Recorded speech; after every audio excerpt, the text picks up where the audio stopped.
Hey, welcome back to the channel. Today, I'll be sharing a story with you. The movie opens with a little girl's feet on a secluded beach. The little girl is alone and her parents were nowhere in sight. She then gets frightened by the sea, where she picks up a rock and throws it at the waters. The movie then shifts to years later, where the little girl from earlier, Mia, is now a 15-year-old girl. Mia has just moved into a new town because of her dad's job and can be seen unhappy with it. On her first day at her new school, Mia is drawn by a group of rebellious kids in her class who are led by an alpha girl leader, Gianna.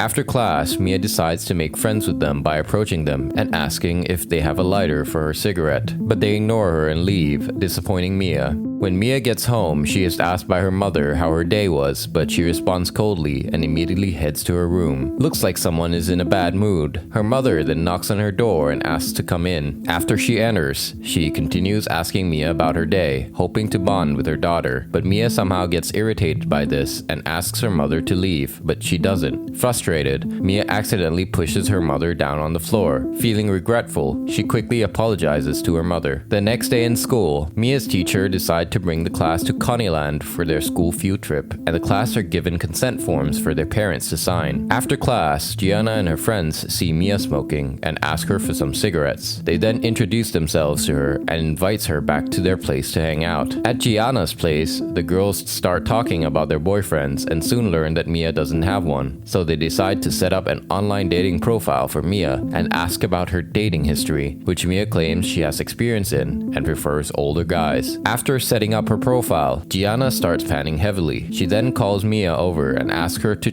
her. Although unwilling, she does so, and Gianna falls onto the bed in a euphoric state. When she gains consciousness, she tells everyone that the feeling of getting is better than drugs. Yeah, somehow I highly doubt so. Mia, who is intrigued by this, asks Gianna if she can do the same to her. Of course, Gianna agrees to it, and Mia faints on the bed. However, instead of feeling high, Mia starts having visions of being underwater. When she finally comes to, she anxiously runs out of the room and goes back home. At home, Mia immediately goes to her fish tank and grabs some fishes and eats them. However, she soon gets disgusted by her actions and throws up in the toilet. The next day, Mia asks her father to sign the consent form to go to Coneyland, but her father doesn't really say much and says he will sign it later. Mia then heads to school. However, she ends up skipping school after she sees Gianna and her friends going somewhere. She asks if she can come along, and they all end up in a toilet at the mall. In the bathroom, Gianna can be seen taking a pregnancy test, but fortunately, the test comes out negative and the girls celebrate. Then they hang out in the mall where Mia and her new friends start stealing some makeup and drinks.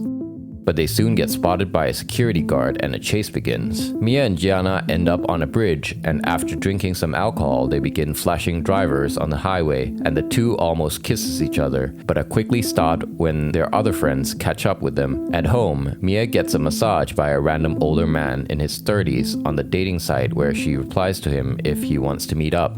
Later, Mia gets her first period, and at the same time, she also begins to develop physical anomalies like strange bruises on her legs and her toes fusing together. Just then, her mother knocks on her door and questions her about her missing fishes. Mia then lies and says she had flushed them down the toilet. This causes her mother to slap her, leaving Mia hurt and heartbroken. The next morning, Mia's dad wakes her up and offers to drive her to school. During the drive, he asks her why she had flushed her mother's fishes away, but Mia doesn't answer him, so this makes her father mad. So he doesn't sign the consent form to her field trip and drops her off at school. However, when she reaches school, she doesn't go in and instead ditches class to go to a medical center, hoping to find answers about her weird toes. After inspecting her toes, the doctor gets fascinated by it and asks Mia to do a blood test so they can run some tests. However, Mia starts feeling uneasy about everything, so she quickly sneaks out of the medical center and heads back home. Because of the anomalies she's having, Mia starts getting suspicious of her parents as she goes through their family photos. She realized that there isn't a photo of her mother pregnant at all, so she confronts her mother if she was adopted, but her mother doesn't give her a proper answer. Mia later gets a reply message on the dating site from the older man and she agrees to meet him. Outside the hotel, a nervous Mia, who hasn't been intimate with a man before, drinks a sip of alcohol before going in.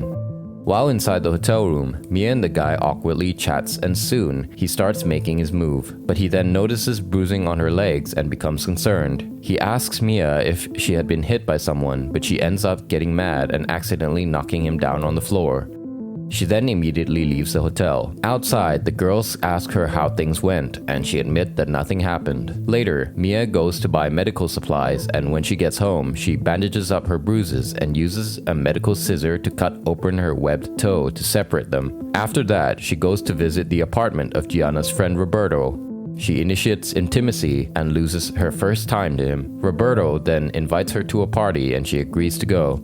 Later, Mia shows up at the party at some abandoned area. There, she meets up with Roberto and also sees Gianna and her other friends. They all get drunk and party the night away. Gianna ends up getting too drunk, so fearing she might get a scolding from her dad, she asks Mia if she could spend the night at her house instead, which Mia agrees. After sneaking Gianna in, the two have an emotional conversation about their family background. Mia then brings up the topic about not being able to go to Coneyland, so Gianna forges Mia's dad's signature on the consent form. The next day, in the bus to their field trip, Mia passed her forged form to her teacher and the girls ends up taking some drugs. At Coneyland, the girls get high on the drugs, but Mia soon gets uneasy and starts feeling sick. When she goes to the bathroom, she gets horrified when she sees the bruises on her legs have gotten worse. She then falls and vomits on the floor. Just then, Gianna and her friends sees the bruises on her legs and quickly help her to the bus, heading back home. When Mia returns home, her parents, who had found out about the forged form, confronts her. They scold her and end up deciding to send her to therapy again. A disappointed Mia then goes back to her room and falls asleep. But the next morning, Mia is shocked to see her skin peeling out. She quickly hides her peeled skin and puts on some clothes and heads to school. At school, Mia can be seen dissecting a fish with her class. The school bell then rings and class is dismissed. Mia's teacher then tells her to throw the fish in the trash, but after everyone leaves, she ends up eating the fish. But one of her classmates happens to see this, so Mia threatens her to keep it a secret or she will beat her up. Later, Mia's mother drops her off for her therapy session, but the session doesn't go well as Mia gets heated with the constant questioning and leaves. Back at home, Mia ends up eating the remaining fishes in the tank. She then leaves and goes to a party at the docks. Once again, she and her friends get drunk and high, but suddenly, Gianna falls underwater and doesn't resurface. So Mia immediately dives into the water and rescues Gianna from drowning, but after doing so, she runs away, confusing everyone. She then heads home and checks on the status of her body, but she's terrified to see fish gills on herself. Fearing what she is becoming, she starts peeling the fish scales that are forming on her legs. Just then, Gianna walks in and sees what she has become. She tries to help, but Mia angrily rejects her and asks her to go away. Days later, Mia, who is now spiraling into a mental breakdown at the weird changes in her body, goes to another party at Gianna's house. She gets up on the table and dances provocatively and attracts some older college-aged men. She then ends up blindfolded in a room full of guys where they all start getting intimate, but just then, Gianna walks in on them and stops Mia from her madness. She tells Mia that she needs help for her condition. This saddens Mia, so she runs away. Back at home, Mia notices that her legs are fusing together. This causes her to have a breakdown further, so she decides to take her life away by slashing her arms with a knife. But somehow, Mia doesn't pass away and wakes up the next morning. She finds herself with a fully transformed mermaid's tail, frightening her. She then crawls her way to the bathroom and submerges herself in the water in the bathtub, causing water to overflow in the apartment. She then calls Gianna, who immediately comes over. When she arrives, she is shocked by what she sees, but she doesn't run away. Instead, she helps Mia and drags her to the car park. She puts her in the back of her pickup truck and drives off. They drive to the beach, where Mia makes a phone call to her mother. Mia tells her mom that she misses her and her father. Without telling her mother about her mermaid transformation, she hangs up the phone in tears. Mia and Gianna then go down to the beach and share an emotional farewell together. The movie ends with Mia swimming into the sea, finally back at home. Thank you for watching. If you enjoyed this video, be sure to let us know in the comment section which movie you will want us to recap for you next. Also, make sure to subscribe and turn on the notification bell so you do not miss our next video.